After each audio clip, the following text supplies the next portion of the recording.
Sisters, let's talk.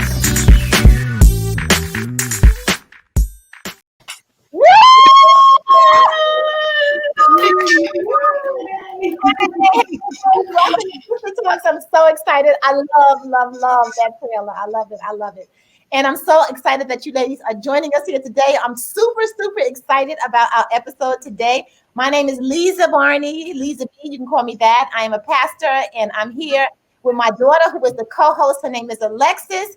And we are here with the host for Sister Talks. And our goal here is to bring women together, to lift and to push and to pull our sisters behind us. So we're going to be talking about a really exciting topic today. We're going to be talking about what dating looks like. We're going to talk about dating in our 30s, 40s, and 50s.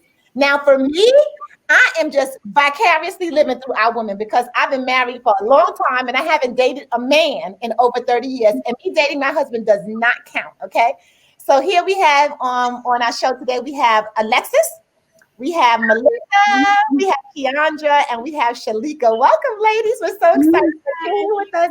We're going to have some fun today, y'all. We're going to have some fun. We're going to have some laughs. We might even cry a little bit, but I know I'm going to be hollering because I'm excited. I want to hear what dating looks like now in 2020, okay? Going into 2021. So I'm gonna throw a question out, and I'm gonna have y'all kind of think about it for a moment, and I want y'all to answer it, and talk about it, and share your experiences in it. And so you ladies are all mature women right now. You've dated a lot over the years. Some dates have been successful, some have not. But if you look back over the last decade or two, like how does dating look different now than it did 10 years ago? Maybe when you was in your 20s or your 30s. Talk about that, Alexis, with us. Ooh, okay. So I'm in my 30s. So dating in my 20s. I think dating in my 20s was kind of an experiment a little bit. Like in your 20s, you're not really sure of yourself. You don't really know yourself very well. So it's a huge trial and error period of figuring out like what I'm okay with, what I'm not okay with, what I like, what I don't like, and that could take years. So, in my 20s, it was I was a lot more naive and a lot more inexperienced in how to deal with the mental and emotional aspects of dating. So, of course, that came with a lot of, hurt feelings and dashed expectations, and not knowing how to read red flags. In my 30s, I feel like I have a better sense of self. I'm still learning. I still make mistakes, of course. But I think that I have a better understanding of who I am as a person. And so that makes it a little easier kind of to weed out the things that are not for me, or the things that I'm not cool with. But dating in my 30s is fun. Like, guys have more money now and more and they're not so broke. So it's like dates get more a little bit higher class and a little bit more well thought out, I would say. And I think that men that are older, they're more intentional. If they're really interested in you, they're not interested in you, they don't care. But they're more intentional about like I like you, and I want to show you that I like you, and so I'm going to make sure that you know that I like you. And this is how I'm going to do it. And I think that's really the big differences for me, at least. So I know that in your 20s, no one took you on a helicopter. So. Yeah, that was a great date. And that's the thing. Like in my 30s, like it's more obvious. It's like I like you. Like, and you know what? I can afford to take you and do something nice for you. So I'm gonna do that for you. In my 20s, that would have never happened. I mean, you might get a little dinner, a little Papados on a really special occasion, or like TGI Fridays on a regular day. But now it's like, oh yeah, you wanna go and do this and that? Do you want to go on a helicopter? I would love to go on a helicopter. You, well, I'm yes, please. Okay, Kay. Talk about it, Keandra. What's it look like for you, girl? What's the difference? I think I agree with everything that Alexis just said, especially with the guys being more mature. I think for me, like I'm in my 40s, so in my 20s and my early 30s, I don't really think I knew who I was, and what I really liked. I knew I had this desire to be married. So in my mind, it was always like, okay, I'm going to figure out what I think he wants, and I'm just going to transform into that. And it's kind of like this idea, like if I can make him happy, then I'll be happy, kind of thing. And I think in my mid 30s, I realized, okay, that doesn't work. So it was around the time when my son, my son went away to college, and I no longer had the identity of my son's mom, right? So I had to really figure out who I was, because I had him young. So I had to really figure out who I was and what I liked. And I think that's when dating changed for me, because then I could make a decision and be like, that's not a compromisable, for me. And I had to really sit down and think about what are those things that I absolutely cannot tolerate, and what are those compromisables, and that way it became more fun, because then I wasn't like, oh, I'll put up with this, I'll put up with that. I immediately knew, like, nope, and maybe yes. So I think I wish I had learned that much earlier. But better late than never. So you put your foot down now, huh? Yes. That's great. But you know what? That's a learned thing, because even women in their 30s and their 40s, they still tolerate things in the dating scene. They don't know they don't have no sense of self, of identity or confidence. They don't put their foot down. They're still dealing with stuff from men that I see from the outside that they did when they was in their 20s. And I'm like, are you kidding me? How old are you? Yeah. And I think another thing, like you kind of what you said, is being more intentional. Like I know now I want to be married. So I didn't feel comfortable before asking those questions, like, hey, where is this going? Because I was like, oh, I don't want to scare him off, or, but if me asking you where is this going scares you off, then deuces, you're not the one for me in the first place. And I think younger women, I've heard people say that, well, I don't want to ask them where it's going. I don't want to put the pressure on them. But like, I just want to be intentional. I'm not dating, in your 20s, you do date just to have fun and go out and have experiences. I think when you get to like your mid 30s and your 40s, you're like, okay, do I want a hookup, or do I want a marriage? And for me right now, I'm dating with purpose. So this isn't headed in, that direction. Okay, it was cool. It was fun. Yeah. I get that. Shalika is still in her 30s. So Shalika, you and Lexus are in the same age group. So for you, I mean, what does that look like for you now? I know you're dating, and so talk about what has changed for you as a 20-year-old in regards to that. To be honest, I feel like not much has changed. For the most part, for me in my 20s, it was about having fun, I think. I definitely dated with intent, and most men, for the most part, Alexis, correct me if I'm wrong, they knew what I wanted, and if it wasn't up to my speed, then I would leave. I'm very quick to say deuces and bye, and show you where the door is and how you should exit. I think in my 20s, I was in a relationship where, I thought this was the guy for me. Just like Keandra said, I kind of lost myself in that relationship, and then learned, moving forward, that wasn't the best thing for me. So now I'm back to having fun. And I think more so now, like when it comes to relationships, I'm looking for that friendship. And I feel like once you have that, you can build onto something longer and more serious. But I mean, for me right now, I know this sounds bad, but having options isn't a bad thing. That's true. You know what I'm saying? And I feel like with that options, you'll be able to find that one that is the one for you. So now I'm dating now. So I want to hold on to that word options, because we're going to talk about what that really means, okay? So my girl Melissa, you're in your 50s, and so now me and you are around the same age. I got you by a couple of years. So these little whippersnappers right here, they're walking through a stage of life that you've already walked through. And still, as a single woman, like what does it look like for you now, Mel, as a 50-year-old woman? Okay, I would say big 50 and thinking about the term dating.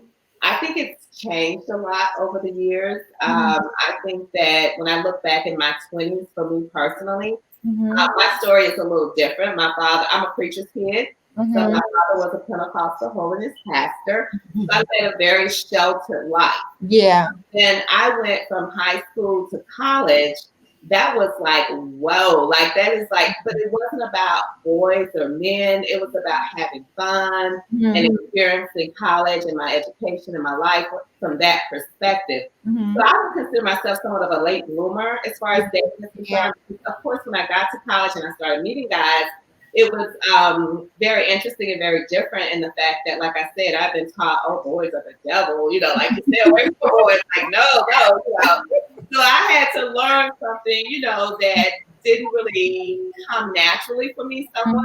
So it was just more of a group thing. So a lot of what we did in college was that. Then when I became 30, I did date seriously someone at that point, and it wasn't really intentional. During that time in my life, or even in my life period, it was a time in which where you knew someone that might be single. Yeah.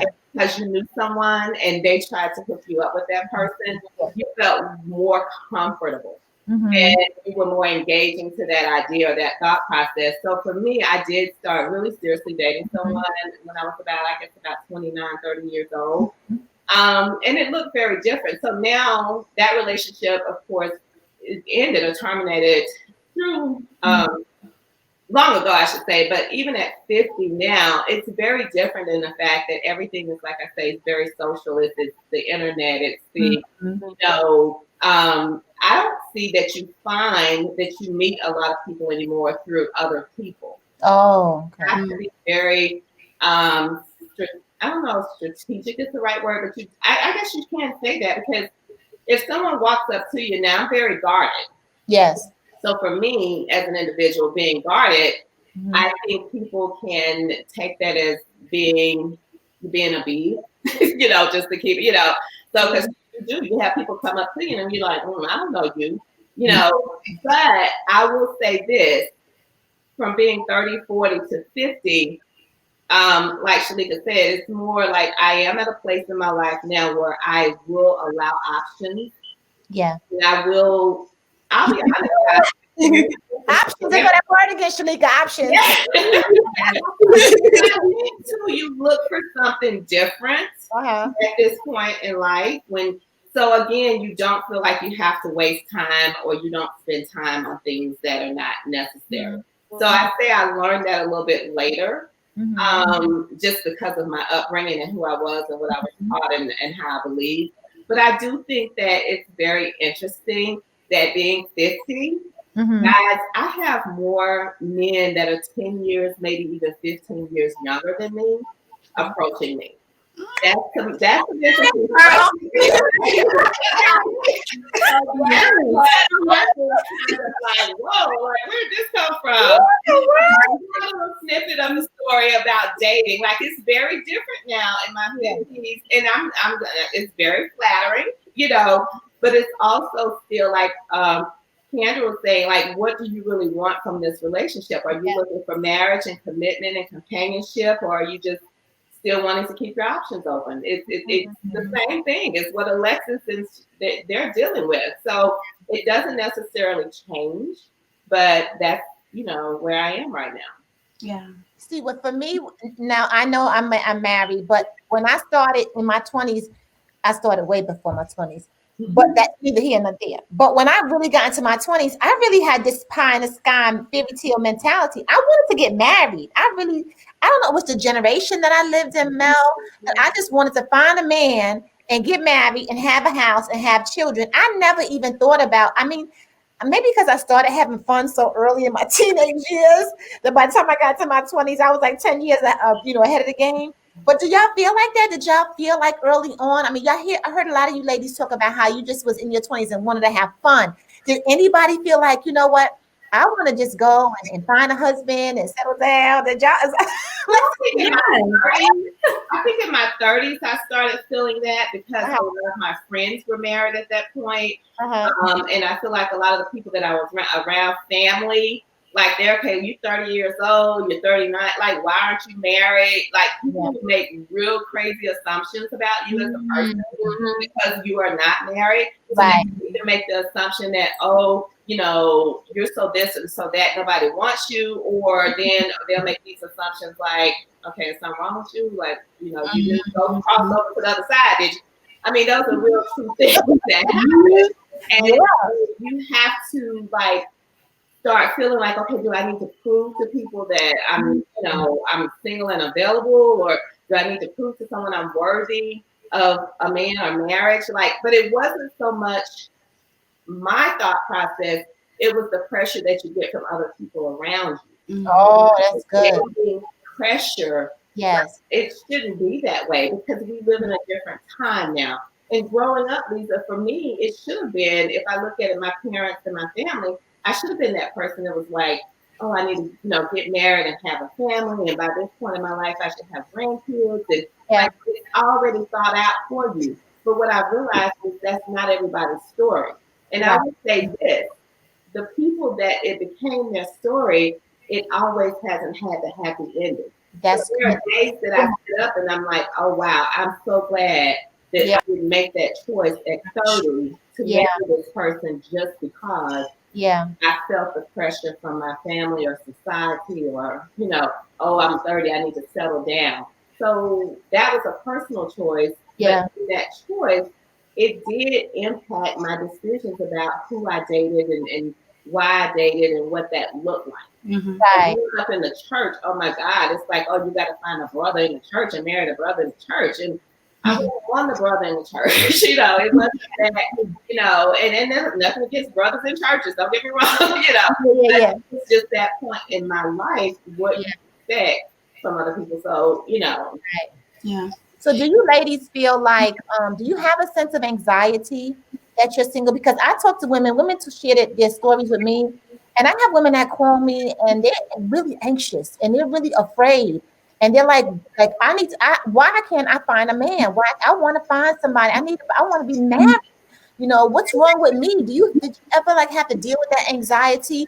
Not from outside pressure, but internally, like something wrong with me that I can't find. Like, I see my friends, they all get married. Like, what's wrong with me? Did y'all feel like that? Yeah, I can say for me, and kind of piggybacking a little bit off of what Mel said, Lisa, I was like that, like what you mentioned. I remember in high school, that was when camcorders and stuff first came out, and we were doing a camcorder yearbook video. And they asked, where do you see yourself in 5 years? And I didn't think about careers and schools and degrees. I said I wanted to be married with 3 kids. Like that was my goal. I guess I've always been a romanticist, you know, romantic comedies and all this stuff. I wanted to marry Aladdin when I was younger, but I think for me, you know, just kind of going through the dating, and I think what happened is I just got caught up in school, I guess because of the lack of success in dating. I filled that void with school and, you know, grad school and career and, you know, and you're focused on, like I said, I had a son when I was 19, so I was focused on raising him and making sure he was a statistic. And then you turn around and you're like, oh dang, you know, I'm not married. So it was like oh man, all this time has passed by, right? And then I realized, oh wait, what about this thing? So I think that's another aspect, because sometimes, I mean, if we look statistically, you know, like women are typically more educated than men, and we have, you know, more careers than men, and you know, and so thinking about that, like, do we just get lost in the success wheel, or do we choose that success wheel? You know? I think sometimes, I think it's, at least for me, it's not so much anxiety or pressure. It's an awareness. I'm 31. I don't feel, there are days where I'm like, I want to be married. I want those things. But then I look at the roster and it's like, who is qualified to give me these things? Like, there's nobody right now that in my life that I feel like can meet that, it can fulfill that role for me. And so it's like, So like it's not the right time. So and I'm okay with that. So it's not. There's days where I feel like, yeah, I do want those things, and ultimately I definitely do. But I don't feel like I need to do it. I need to find him tomorrow. Like my life. I never felt that way. I've never been that type of person. I know what I always wanted at the end of the day, but it's never been like I'm late. I need to do it right this second. Like, what am I missing? What am I doing wrong? Like the relationships that I have been in that didn't work out. You do some self-reflection. You do. After you stop blaming the other person for what went wrong. Yes. You do some self-reflection. And I think that's a healthy thing. Like, okay, what did I contribute to what happened? Because he wasn't the only person that was in that relationship. And I'm sure that he has his own perspective of what went wrong. So yeah, you kind of do ask yourself, like, am I like, is it a me thing or is it a me thing? Or I think those are healthy questions to ask. But just don't let it consume me, I guess. I don't let it consume me. It's just, all right, what did I do wrong? What can I do better moving forward? And just go from there. So Shalika, you said something interesting earlier. You said that you give the dude the boot, the deuces, whatever you want to call it. I'm going what you said because that's not terminology that I use at my. But one of the things I want to just speak on is all you ladies. Let me stop here. Let me just say this little thing first. You ladies are all single. When I was single and I was dating my husband or whatever, I was very needy. I was very different from you ladies. I was very needy and very, very insecure. And I was looking for the man that was going to meet my physical, my spiritual, my emotional, every need that I have. You ladies are very accomplished on your own. You standing on your own 2 feet, on your own, and very independent in where you are in your careers. Do you find that to be like a hindrance or a stumbling block? My neediness was a big stumbling block for me. Because I was looking for somebody to bring value to my life and make me feel like I was worth something. You ladies are in a different place. So do you find that could be a stumbling block with men, that you have this confidence? And Shalika was talking about, you could be out of here with the quickness. I'm not checking off my boxes, get to stepping. So do you find that independence and that confidence that you ladies have to be a stumbling block in dating? I mean, for me, I feel like this confidence wasn't always there. This is kind of like a learned confidence when it comes to dating. Yeah. So I feel like initially in my 20s, like you said, was I a woman that was looking to get married? Of course. Like, who wasn't? What young little girl isn't raised to look forward to prom, to look forward to her wedding day, the white dress, like the dream? And I think that's kind of problematic. And I think it was problematic for me because, like you said, with the neediness, I kind of felt that pressure on myself. And then from my parents in my 20s, like, I got to settle down. I got to get this guy, and then you're kind of being needy because you want that dream to happen. But you're thinking about the dream, but not even thinking if this person is the right person for that dream, and then just like Mel said, you might end up in the situation where you're, in your 30s or 40s and married, and it's the completely wrong person. Yeah. So for me in that relationship that I was talking about where he was not the right guy, and I honestly also think he secretly might have been into men, but that's a whole nother story for another day. But I'm just keeping it up. That's a whole nother sister talk conversation.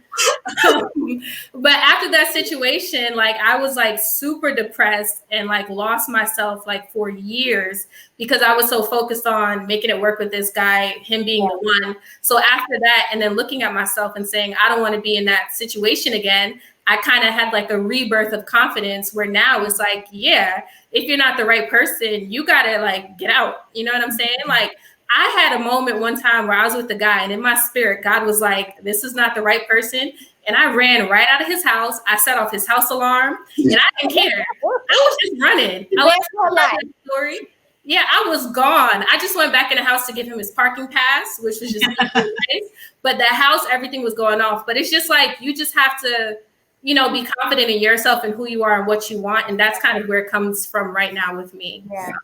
if more women can run for their lives, Seriously. if they have the inner strength to run, Lord, how better off a lot of women will be.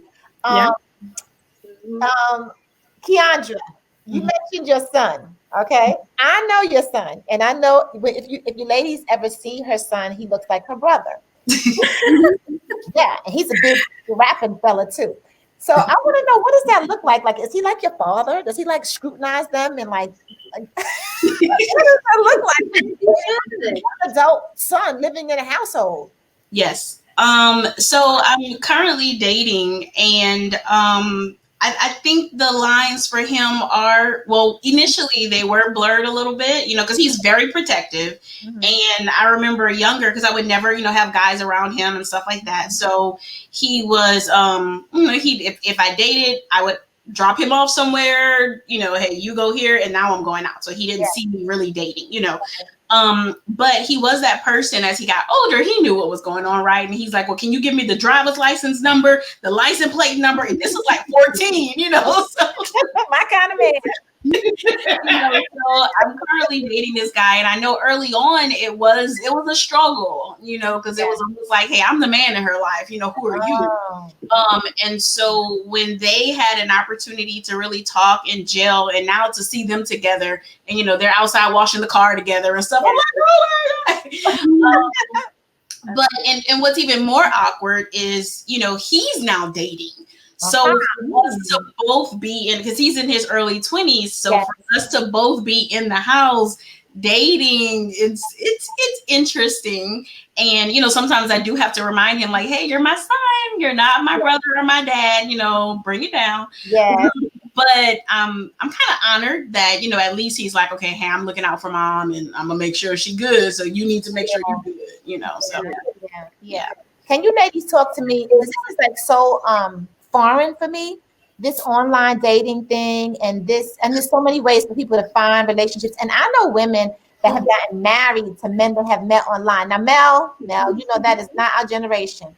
And like you said, Melissa, you said you was used to face-to-face interaction and a hookup with somebody that introduced you. But that seems to be a trend and very common. And I mean, everybody is not really meeting people, especially nowadays, in the club or in the church or at somebody's house. It's a lot of that online social distance stuff going on. It ain't got nothing to do with COVID.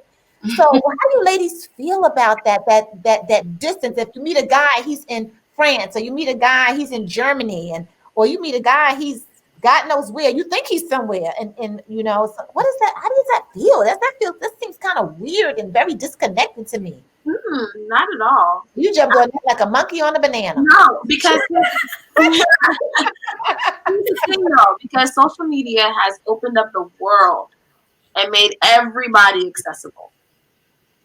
Like, you can meet somebody that lives in California. All they have to do is come across your Instagram, if it's public, and slide in your DMs and message you and be like, hey, what's up? Like, you're attractive, you're pretty, let's have a conversation. It's as easy as that. And I was having a conversation with my dad, and we had a huge difference of opinion. I said he thought it was just completely inappropriate and just completely just like bizarre that anybody would even spark or entertain a conversation via DM, which for anybody who does is not on Instagram, it's direct messaging. You can basically message anybody and they get the message and they can respond or not. And he thought it was just bizarre that and like, why would you even entertain this person? And I thought about it, and I was like, well, what's the difference between that and a stranger looking at you in the grocery store, watching you, sizing you up while you're picking your fruit, and being like, huh, she looks good. Okay, I think I'm gonna go up to her and talk to her, and randomly introduce themselves and be like, hey, how you doing? My name is Greg, and I think you're gorgeous, and I want to get to know you a little bit. What's the difference? In social media, it's basically you put up your pictures and you put up things about your life, and they get a kind of a snapshot of what you want people to see about you, and they can judge for themselves whether they find that attractive or not. And if they do, then they have the option of seeing what's up with you, and you have the option of saying yes or no. What's the difference? It's just okay. I have a question. I have a question with regard to what you just said. Okay. So as we prepared for Sister Talks tonight, we was in the mirror, we was getting ourselves beautified, putting our makeup on, making ourselves look beautiful. Isn't that the same thing? Isn't that really kind of superficial? Because people are going to put their best foot forward Right. when they're online. They're only going to come online and they're going to show you pictures. Nobody is going to show you pictures on Instagram or anywhere else when they are busted and they're behaving their worst. They're always going to show you the very best in them. Isn't that what you do online? That's the pitfall of social media. Yeah. Your life is through a filter. Like you exactly what you want people to see. Exactly. The personality that you have, the way that you look, everything can be customized to what you want people to see. Yep. So that's the pitfall of social media, because rarely do you find that somebody is exactly how they portray themselves to be on social media.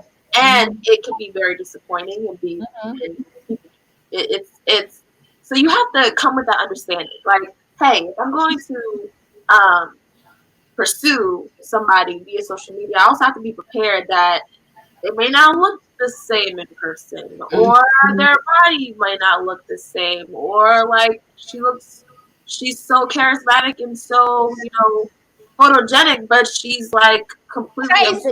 You're crazy. Crazy, or boring person, or like I can't even hold a conversation with this person. So you kind of come with that understanding, but you still take the risk, because it's like, why not? Like, what if it is great? Like, what if I found somebody that is just awesome, and I would have never found this person because I would never run into this person? Melissa, what would you say to that, Ladybug? To be honest, I have very mixed feelings about it, because I can understand in the society in which you live why it might be necessary. And I'll be honest, like initially I was like, oh no, like I'll never do that. I'm not gonna do that. And then I found out like they have like not just the harmonies where you're trying to meet someone and have a connection, but now they got the hookup sites, the Tinders, and all this. And I'm like, what is all this? So I'm like, as I learn more about what it all is, I'm like, wow, like this is really deep. But I will say, to the defense, so to speak, I have a nephew that met his now girlfriend that he's dating. Very beautiful, sweet young lady. And they're together. I have a gorgeous little great nephew out of that relationship, but it worked for him. Yeah. So it kind of opened my eyes to the idea that this is something that could really work. But I think it's the same with anything, in the fact that if you meet someone at a grocery store, or if you meet someone online, it's still about getting to know that person. But I do think there are a lot of red flags that we may not be familiar with when we go online. And I think now I'm gonna be very transparent. I have done it. I've done it in Harmony. But I feel like because I'm 50 years old, I think I did it in my 40s. But when I did it, you could kind of see it. Like you could see the red flags. You could see the things that to me, I'm like, this isn't real. And then you have to pay attention. And I'll give you this example. I remember making a connection, and it was a bad connection, ladies, in the sense that this person was just trying to find someone to, I think, get money from or whatever. But, of course, I thought, you can't mess with my money. So, I started right. So I was like, no. I mean, and for me to share that's the reality of, they can say things that will make you feel awesome and beautiful and extravagant or whatever, but you have to pay attention to the red flags of it. So I think it's more common the online dating for a hookup potential versus a true connection, but I won't say that it's not possible. There are reasons and motives behind why anyone approaches you or chooses you, but you have to understand what those reasons and motives are. You can meet someone on the street and all they want to do is hook up. Or you can meet someone on the street who really is interested in getting to know you as a person. And one thing that I feel like over my years, there are guys or men in my life that I've met that I am still friends with. Yeah. And I had truly interest in them and love them. But I've been able to maintain those friendships over the years. And then there's ones that I didn't, because it wasn't about dating. It was about them as a person. They just weren't the person that I needed to be connected to. So I think as you get older, interestingly enough, I mean, Lisa, you don't have to do this because you're married, but I think for someone like me, interestingly enough, you're able to identify the characteristics of a person more easily. Yeah. You don't have to sit and guess and wonder, and you don't even have to ask, because you can see what a man is all about just by, paying attention. And are you saying calling me baby because that's what you say to every female because you don't want to get the names mixed up? Or are you saying baby because so you have to pay attention to that, like, what is this person, is he trying to get to know me, or is he just trying to get to, in my pants or, there with me? Like, what is this person, his goal? Because I think a female's goal will always look different than a man. Yeah. A man is, and when I say goals, I'm not saying a man doesn't have goals to get married and meet someone, but I think the initial thing is we're looking at a person, we're trying to look at what a person can bring to the table somewhat. But I think for a man, like Alexa said, they said, oh, she's pretty, she's beautiful. Let me, make a connection with this person based off of the physical appearance of that person. Yes. They don't know you. They didn't see how you responded to them in the grocery store, where you might have been a little more cautious and been like, oh, well, he is a really nice guy. I'll be okay with giving him my number. When you do that online, you have no clues. You have there's nothing that he's presented to you but what he put online. That's right. So I think there's a difference in that aspect. So I'm not knocking it. I think it can work, but the percentages of it working versus what it is, I think is very low. Wow. I'm just old school. I think young people now, and get me wrong, they're so against that. Like Lisa talks about meeting someone and thinking about you in the process. I do that with my daughter, but she's like, no, like you can't choose anybody for me. So I think it's just the level of maturity. And do a lot of women get to my age and get to do that? Probably not, because we make choices in between that may or may not work. Right. I think what you said is very interesting, Mel. When you're talking about the pros and cons of the whole online dating thing and just long distance dating, for me, I've always been a very relational person in that I gotta smell you. I mean, for real, you know what I'm saying? Because you can't look at a person's fingernails. You can't look at their kind of just their body language when things happen. You don't get to see the nuances of them online. They just see what we see right now. And so when you kind of watch them and you're having a conversation, you kind of see where their eyes trail, or when you go out and you kind of watch them, you gotta get that feel for them. I need to have a feel for somebody. I gotta be in their space. I got a question. Are we talking about online, or are we talking about long distance? Well, if you meet somebody long distance that you've never met before, say you was on Instagram and you met somebody through a friend, and that's not online, like an online platform, but it's a distance. We're just talking about a distance relationship, whether you meet them online or whether you met them through a friend, they live in California or whatever. Like, this some criteria that that we want as women. And how do you check that off if you can't be in that person's space by watching them? Eventually you are in that person's space, of course. Like say, I'll give you an example. Say, I meet a guy. He lives in Texas, right? So the very common way of meeting somebody now on Instagram is sliding in the DMs, just direct messaging them, right? You spark a conversation based off of course, initial physical appearance. That's with anything. Like, the first things you see about somebody is how they look. And if that looks good to you, then you're like, oh, well, maybe I want to go to the next level and have a conversation with that person. So you have a conversation with that person, right? And you judge moving next on to the next thing of like, oh, do I want to continue having more conversation with this person based off of the initial conversation that you have? So it's a build-up kind of thing. You talk to them, you text them, FaceTime them, whatever. However you guys decide that you're going to communicate.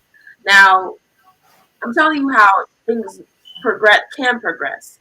You guys start FaceTiming, you guys see each other face to face via like video chat and things like that, and you guys are actually having conversation.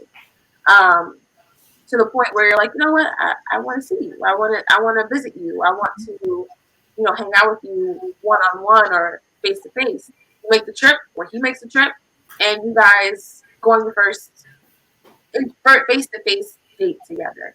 And you start, that can be how somebody progresses when it comes to meeting somebody online. And when you look at it that way, it doesn't seem as creepy. It's like, well, that makes sense. Like, it makes sense. Like, but even then, how can you cultivate a relationship? Because I mean, you have I know plenty of women, including myself, that did the Stella thing and went and met somebody over there and whatever. And it was wonderful coming out the gate. It felt good. Then we're talking long distance because you're adding different things to it too. Like, so like you could do the same thing. It could be the same process, and we both live in the same city. Mm-hmm. We can meet each other. We never bumped into each other, even though we live in Atlanta, and that could be the same process. We just live in the same city.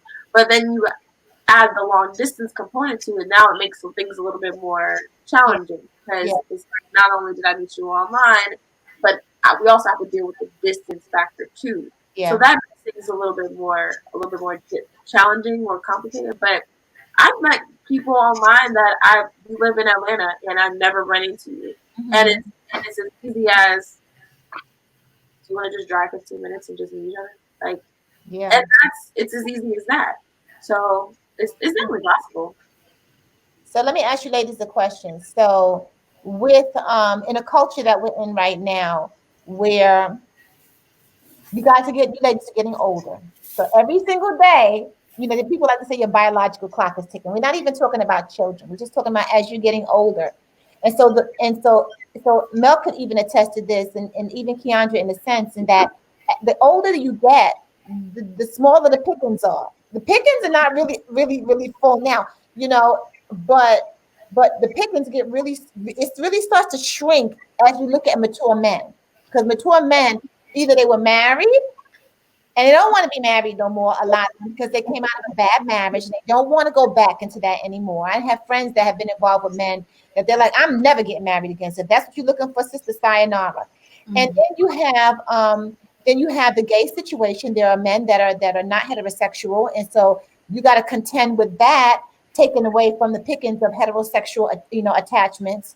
And so, how do you deal in a culture where as you ladies are getting older, there's not a whole lot of merchandise out there in terms of men that have something going for themselves, that are not in jail, that are not homosexual, that are not married and don't want to get married, or married or divorced and don't want to be married anymore.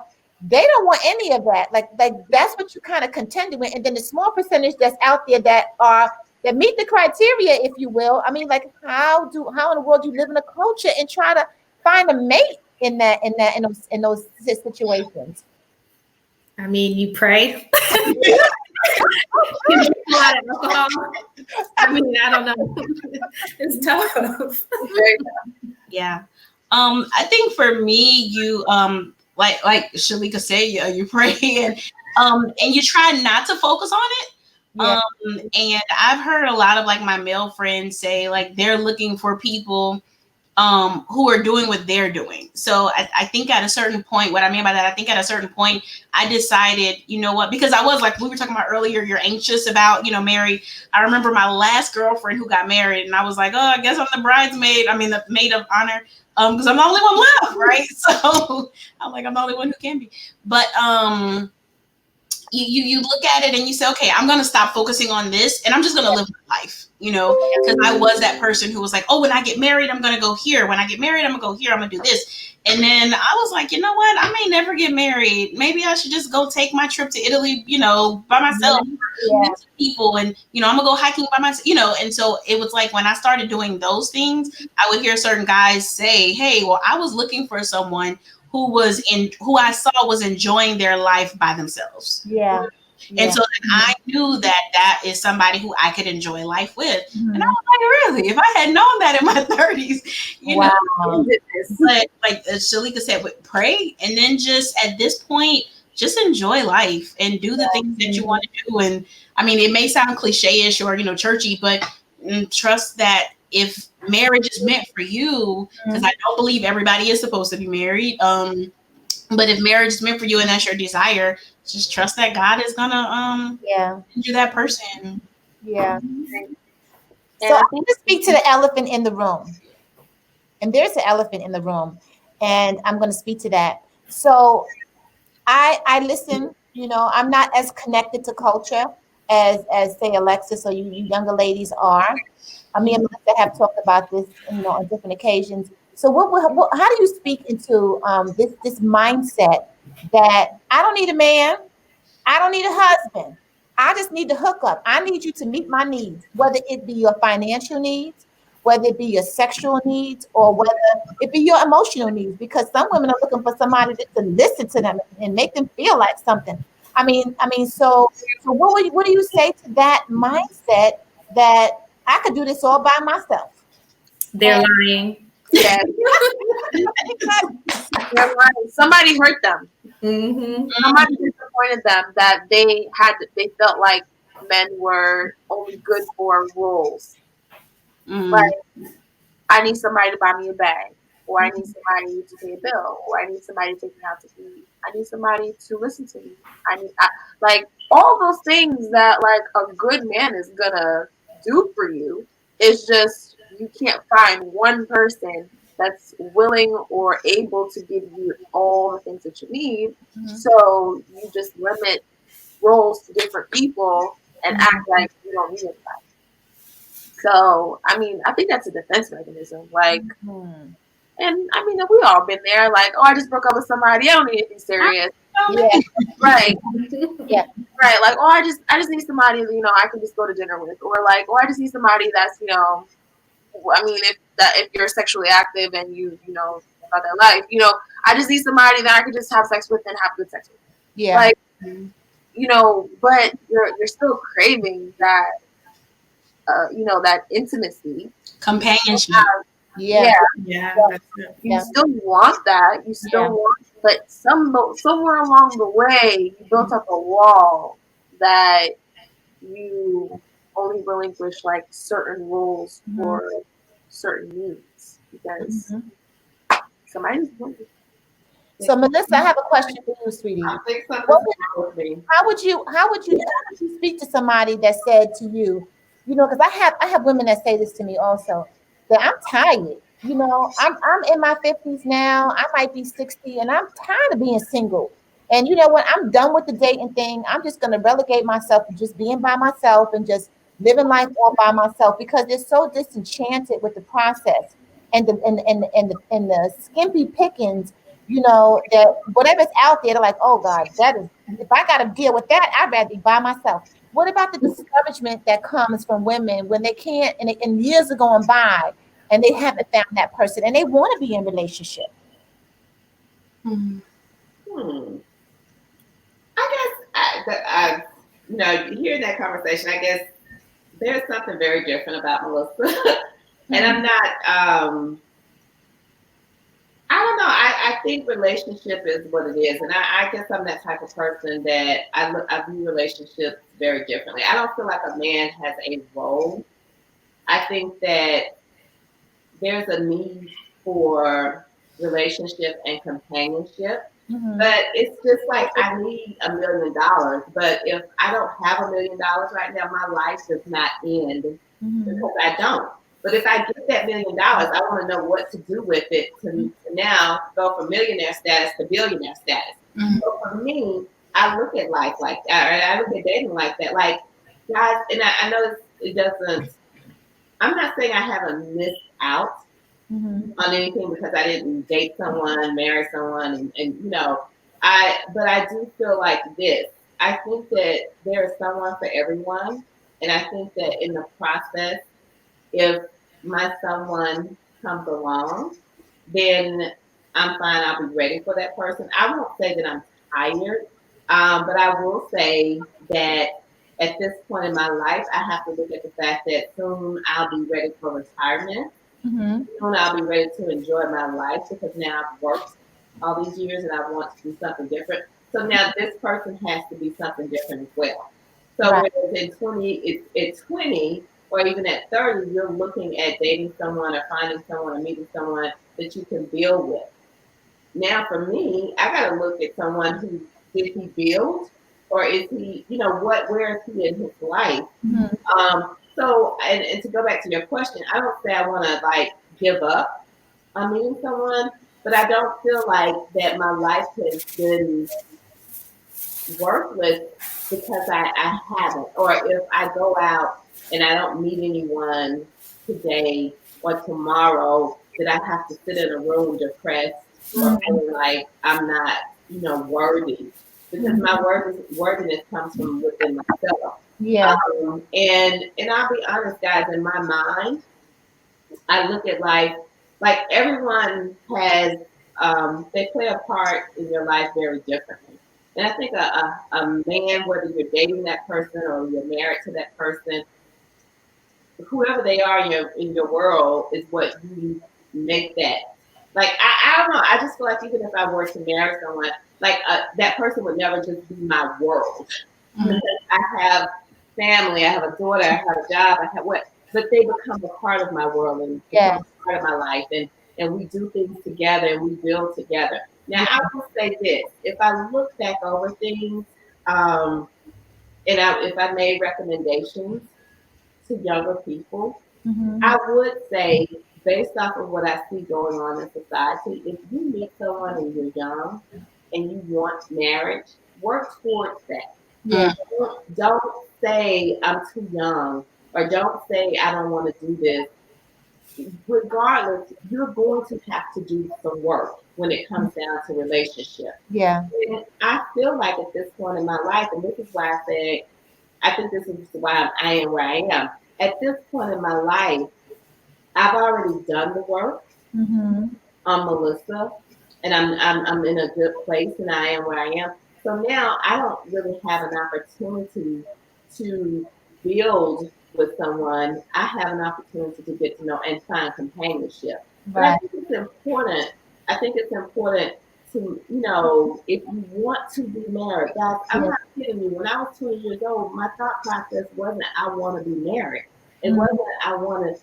I didn't have that. I've never been a fantasy person. Like I don't really, I'm a very analytical person. Like things have to be this. It's black or white. There's no in between. In the process, if you want to marry and you're young, work towards that. Work towards building a relationship with someone so that you can get married and you can build a life together and be together. And for you, you're an example of that. I don't know how young you were when you got married. But at least you've grown through things together and you have that experience and you can build from that. But I will say it's more difficult now, in my opinion, to meet a person that I want to be a companion with because there's so many things behind that. He's been married before, he has kids, or it's things that I didn't do with him, somebody else did with him. So now I got to contend with that as well. So those are the things that I kind of think about. Like, okay, I have an adult child. He has an adult child. I want my child to have my thing. If something happens to me, I'm just being honest. Like, so you start thinking about different things when you get to a different age. So for me, if it comes, I'm happy. I'm good. If it doesn't, I'm happy and I'm good. And I'm not just saying that. I really, truly believe that and I feel that because I have so many great people in my life that fulfill the needs that I have as a person. But I also, as far as one-on-one companionship, I even have people in my life as far as men that I can talk to or turn to or whatever if I need to. But do I just have to have somebody in my bed snoring at this point in life. Like, that is the reality that I feel like, oh no, like, you know, this is the point in life where people start getting separate bedrooms. I understand that stuff now. Oh no. And I'm not that person, so I'm probably not the best person to really ask that question to, or say that, oh, I feel like, you know, I'm just tired. I'm tired of being by myself. I'm tired of it. No, because I'm living life. I travel, I work, I do things, and I'm planning for what's next. Yeah. And that planning for what's next looks like, you know, what does it look like if I have someone? What does it look like if I don't? And that's how I am. That's really good now. So Lexus, Shalika, and Keandra. I know that Shalika and Keandra, you said you were both dating. So what's next for you? Like, what do you see yourself in this relationship? You don't, and I'm not putting you on the spot trying to tell me whether you want to be in it or don't want to be in it. But what's next? Keandra? Looking at you, you're looking at me like, who's gonna go first? Well, I would hope, because I've decided to date with intention, right? So I would hope marriage is next. I hope this doesn't air and he here. No, but but yeah, I mean, you know, and I'm very vocal about that. Like, I am at that point where I'm like, okay, I do want companionship. You know, I've achieved, you know, so many things. I'm like, okay, I want to experience something. I want to experience something with someone, you know. Bring someone along with the journey. I want to have fun with someone. It was weird because all of my life, my son has gone on more cruises than anybody I know, because he was my road dog, you know, my vacation buddy. Yeah. And he turned 21. I was like, dude, unless you're going to pay for like half of your way, we're not. You know, I can't keep paying for two. You know? That's right. So, you know, I want someone to travel with. And, you know, like I said, all of my friends, they're married. So yeah, we did the whole, hey, let's do a girls trip. But, you know, then, you know, you have those different dynamics. So it's like, I want kind of my own person. So I would hope that marriage is next, and we've, you know, kind of been having those conversations, and God willing, but if not, then I'll be like, okay, God, what did somebody mentioned earlier, I think Alexis, that when the relationship doesn't work, you know, initially you might blame the other person, but there should be a time when you sit, or I believe there should be when you sit and do self-reflection, you know, what part did I play in this? How have I grown? And I just had to have that conversation with myself today. If this shouldn't work out, I'm going to have to sit down and ask myself, okay, what was the purpose, right? How have I grown? What part did I play in this? And how do I need to continue to grow for the purposes that I want? So I hope that answers your question. Yes, it does. How about you, Shalika? What's next for you, girl? Well, I would say with the person that I'm currently dating, I would hope, just like Keandra said, the next step would be marriage. And, you know, I'm very vocal with that as well as to what I'm looking for and what I want. And I'm kind of looking for somebody to take me off the market, to be honest. I could send that text to everybody else, like, stop texting me. Don't call this number anymore. Yeah, but, you know, just like Keandra said, just looking for that person to build with and share those life experiences with, because also, you know, anybody that I'm dating now, my mom hates when I say this, but after 35, I don't feel like I want to have any kids. So if you're really thinking about, you know, getting married, and I said marriage is something I want, just know that for you, the clock is ticking, not necessarily my biological clock is ticking. But I don't really want to have kids when I'm 40 or 38. So that's something to take in consideration as well if you're dating me. So, I mean, I hope I get that rock, you know. So. All right now. And if I could talk about what Shalika just talked about, that's another consideration, you know, like different from your 20s and 30s and your 40s. Like for women, for me, I had to have that conversation with myself. You know, at one point I was 28 and I said, okay, I don't want kids after 28. And then 30, okay, and then 35, and I'm like, okay, I'm 42 now. Yeah, absolutely not. Or, you know, and so when you're dating, that was one of the questions I had to ask, you know, do you want more kids? And if he didn't have kids and he was like, absolutely, then I'm like, oh, you know, so that's a big difference from dating in your 20s, 30s to I think 40s, 50s. Right. So, Miss Alexis, make sure you say the right thing, girl. Because